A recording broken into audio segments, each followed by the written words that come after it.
बिस्मिल्लाहिर्रहमानिर्रहीम। Conic section, इसमें हम सर्कल को डिस्कस कर रहे हैं और अभी हम ये चेक करेंगे एक थ्योरम के ज़रिए, कंडीशन निकालेंगे कि एक पॉइंट सर्कल में कहाँ लाई करता है। ये थ्योरम है।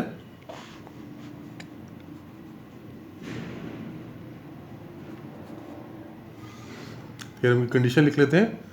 The point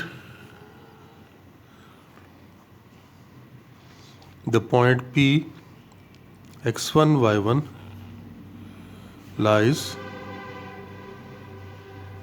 outside, on or inside the circle x square plus y square plus 2gx plus 2fy plus c equal to 0, according as x1 square plus y1 square plus 2gx1 plus 2fy1 plus c is greater than or equal to or less than 0। ये आपने prove करना है। बहुत simple सा proof है, कोई मुश्किल काम नहीं इसके अंदर। देखें ज़रा, अगर मैं ये सर्कल ले रहा हूँ, इस सर्कल में ये इसका सेंटर है। आपको पता है इसका सेंटर -g और -f होता है। अब देखें, अगर ये पॉइंट यहाँ पर होगा P, ये x1 y1, या ये पॉइंट ऑन द सर्कल होगा,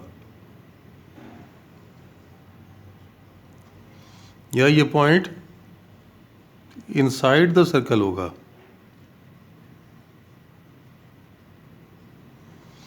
देखें ज़रा, अगर ये पॉइंट आउटसाइड द सर्कल हुआ तो क्या होगा?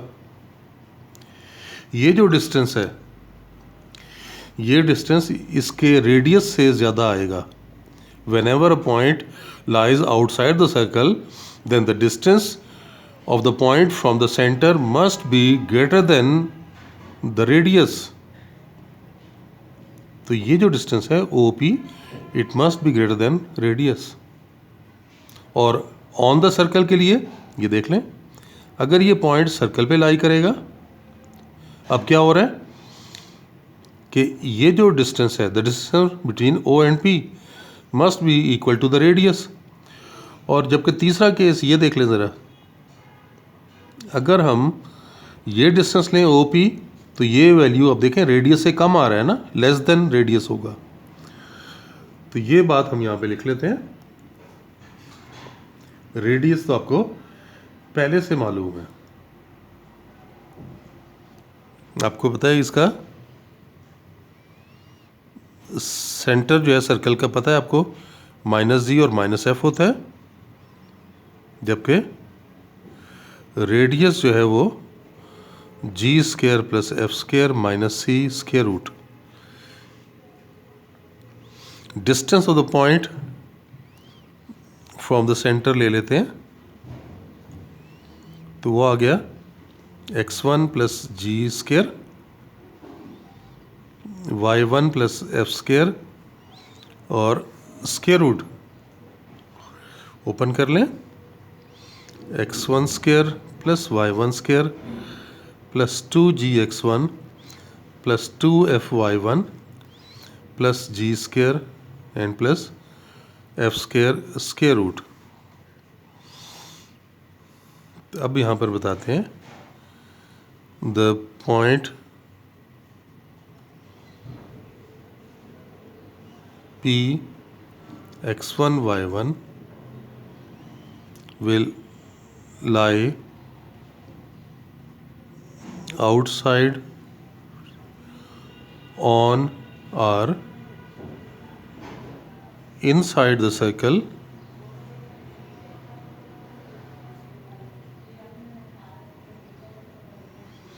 according as, हमने क्या बताया, according as this distance is greater than, equal to, or less than the radius.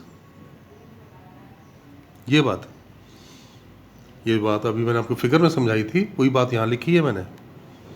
और ओ पी निकाल चुके हैं हम, देख लें। x1 square plus y1 square plus 2gx1 plus 2fy1 plus c is greater than, equal, or less than g square plus f square minus c square root. अगर आप दोनों साइड्स का स्क्वायर कर लें तो देखें क्या रह गया आपके पास, x1 square plus y1 square plus 2gx1 plus 2fy1 plus c is greater than, equal, or less than g square plus f square minus c। इसमें आप देखें, सॉरी, जिसके अंदर g स्क्वायर और f स्क्वायर भी आ रहे थे, ये मैंने, ये वैल्यू थी, ये प्लस g स्क्वायर था और प्लस f स्क्वायर था, प्लस g स्क्वायर और plus f square.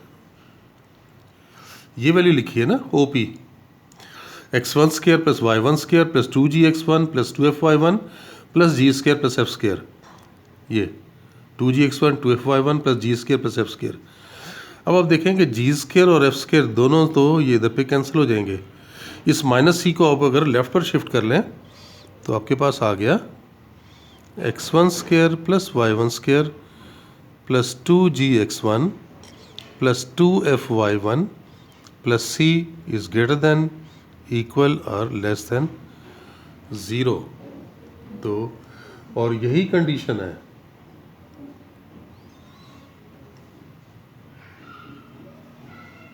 which is the required condition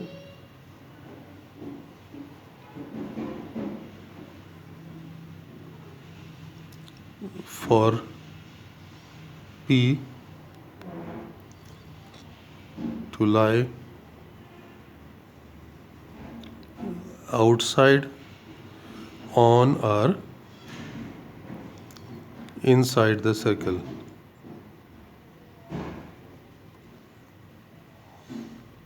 इसको अगर देखें ना तो ये क्या हुआ है, जस्ट इस सर्कल की इक्वेशन में ये पॉइंट पुट कर दिया गया है। ये पॉइंट सर्कल की इक्वेशन में पुट किया गया है, x1 square plus y1 square plus 2gx1 plus 2fy1 plus c। अगर ये आंसर इसका 0 से ग्रेटर आया तो ये आउटसाइड लाई करेगा। अगर इसका आंसर ये पॉइंट पुट करने के बाद इक्वल टू 0 आ गया तो हम कहेंगे the point lies on the circle. और अगर ये पॉइंट पुट करने के बाद जो आंसर बना वो अगर नेगेटिव आ गया तो हम कहेंगे the point lies inside the circle. तो ये हमारे रिक्वायर्ड कंडीशंस थी जिनके ज़रिए हमने देखा कि ये पॉइंट कहाँ लाई करता है। चलें, बस आज के लिए इतना ही। नेक्स्ट लेक्चर में फिर मिलते हैं। अल्लाह हाफिज़।